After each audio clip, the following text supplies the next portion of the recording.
ये बात सुनने में ही नामुमकिन सी लगती है कि आखिर धरती के एक तिहाई हिस्से पर फैला प्रशांत महासागर गायब कैसे हो सकता है। लेकिन इतना सारा पानी जा कहां सकता है।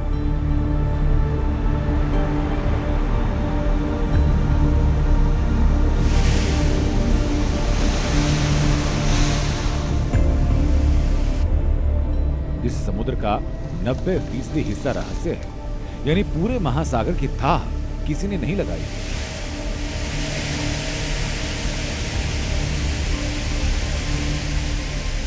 जिस महासागर की सबसे गहरी खाई मारियाना ट्रेंच में सिर्फ 2 बार ही उतरा जा सका है। एक बार 1960 में जब 11 किलोमीटर गहरे ट्रेंच में जैक्स पिकार्ड और डॉन वॉल्स नाम के 2 समुद्री वैज्ञानिक उतरे।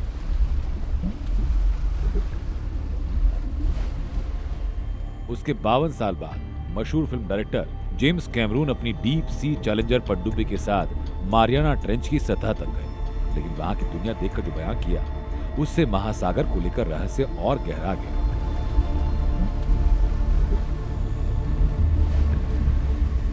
इन 2 घटनाओं का जिक्र इसलिए किया ताकि इस महासागर की विशालता और अथाह गहराई का पैमाना आपके सामने साफ हो और आप ये समझ सकें कि धरती के सबसे बड़े महासागर के बनने और सूखने की प्रक्रिया क्या हो सकती है।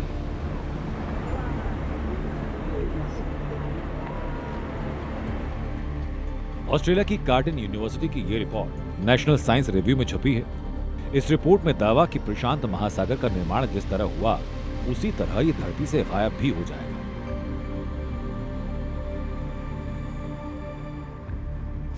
ये रिसर्च पढ़कर पहला सवाल ज़हन में आता है कि प्रशांत महासागर के सूखने की जो प्रक्रिया है वो कितनी लंबी होगी। क्या उतनी ही लंबी जितना धरती पर महासागरों के बनने की प्रक्रिया रही, या फिर प्रशांत महासागर के सूखने और धरती से गायब होने की प्रक्रिया उससे तेज होगी। इन सारे सवालों के जवाब छिपे हैं 4.5 अरब साल पहले धरती के बनने और उस पर महासागरों के निर्माण की प्रक्रिया में। 4.5 अरब साल पहले जब सौरमंडल के केंद्र सूर्य से धरती अलग हुई, तब वो कुछ ऐसी दिखती थी। पूरी तरह पिघले हुए लावा और पत्थरों से ढका एक धधकता गोला।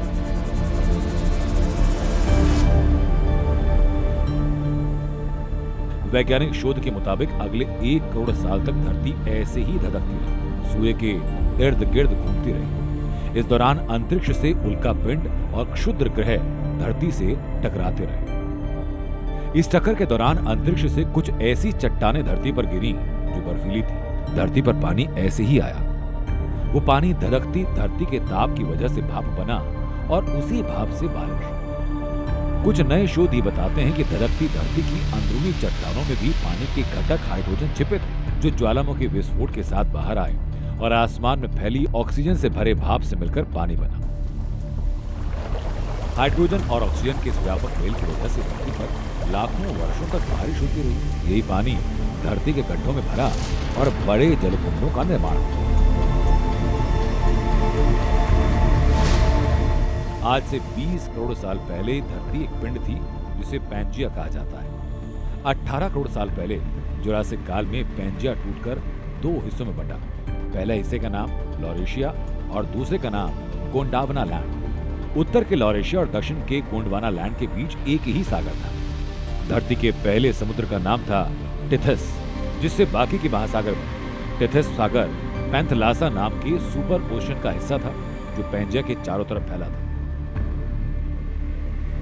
दरअसल एक बार पैंजिया में दरार शुरू तो फिर कभी रुकी नहीं। आगे के कालखंड में लॉरेशिया से उत्तरी अमेरिका, यूरोप और भारत को छोड़कर एशिया महादेश बना। तो दक्षिण का गोंडवाना लैंड टूटकर साउथ अमेरिका, अफ्रीका, अंटार्कटिका और ऑस्ट्रेलिया जैसे महादेश बने। भारतीय उपमहाद्वीप के बारे में माना जाता है कि ये अफ्रीका का ही हिस्सा था जो बाद में यूरेशियन प्लेट की तरफ खिसका और दोनों के टकराव की वजह से आज का हिमालय पर्वत बना।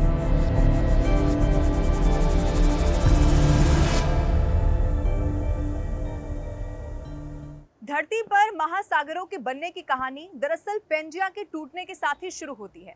अब इससे पहले की बात की जाए तो पैंथलासा नाम का महासमुद्र था, उसी से टिथिस सागर बना जो कि धरती के बीचों बीच था। उसके बाद पैंजिया के दोनों हिस्से टूटते रहे और पैंथलासा महासागर का पानी अलग अलग खंडों में इसी तरह से बढ़ता रहा।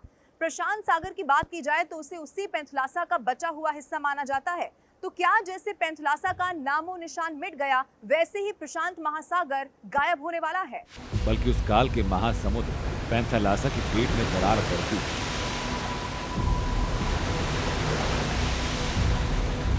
पेंथलासा के नीचे, धरती के नीचे जैसे जैसे टेक्टोनिक प्लेट्स के नीचे खिसकती गई, महासागरों का जन्म। उसी पेंथलासा में अटलांटिक महासागर बना और बचे हुए पेंथलासा के सिकुड़ने से प्रशांत महासागर का निर्माण हुआ।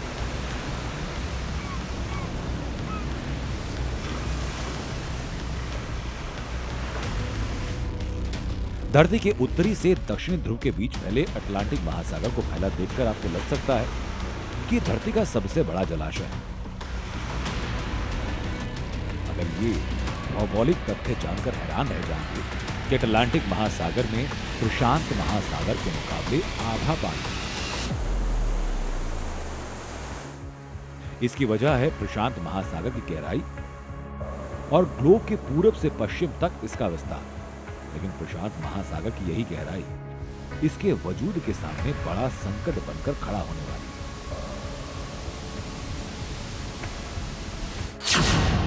प्रशांत महासागर लगभग सबडक्शन जोन से घिरा है। सबडक्शन जोन यानी जहां टेक्टोनिक प्लेट्स एक दूसरे के नीचे धंसती हैं। प्रशांत महासागर के इस क्षेत्र को रिंग ऑफ फायर कहा जाता है। ये गहरी खाइयों, भूकंपों और ज्वालामुखियों की एक बेल्ट है जो महासागर के किनारे किनारे न्यूजीलैंड से जापान और फिर इंडीज तक फैली है। प्रशांत महासागर में फैलती हुई एक रिज भी है जिसे ईस्ट पैसिफिक राइज कहा जाता है। इसके आसपास एक खाइयों में इसकी जमीन का बड़ा हिस्सा समा रहा है। इस तरह धरती की सबसे गहरी संरचना प्रशांत महासागर का बेसिन सिकुड़ रहा है।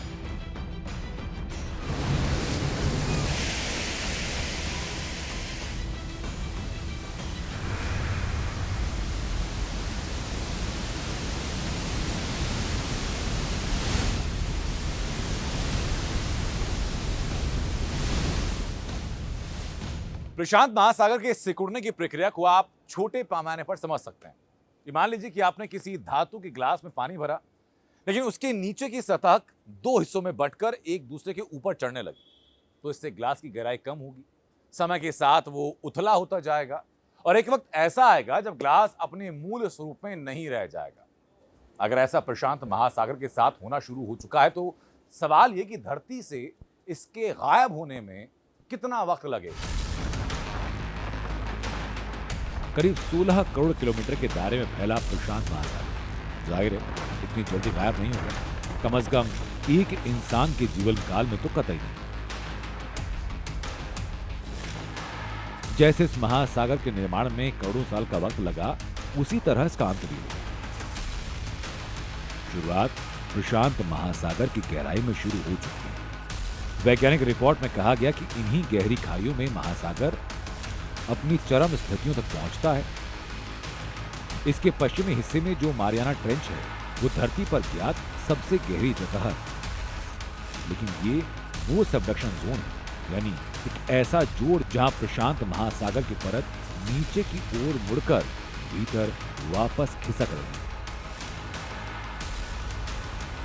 किसी भी महासागर के सबसे गहरे हिस्से में ठीक यही प्रक्रिया चलती है, जो धीरे धीरे इस महासागर को बंद करती जाती है। रिपोर्ट के मुताबिक प्रशांत महासागर का आकार लगभग एक जैसी रफ्तार से कम हो रहा है और इसका पता लाखों वर्षों के दौरान ही चल पाता है।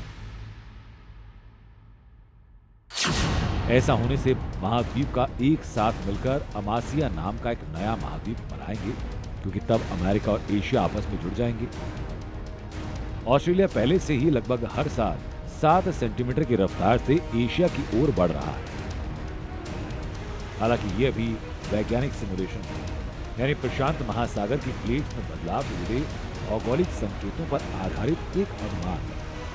प्रशांत महासागर के गायब होने में 20 से 25 करोड़ साल लग सकते हैं।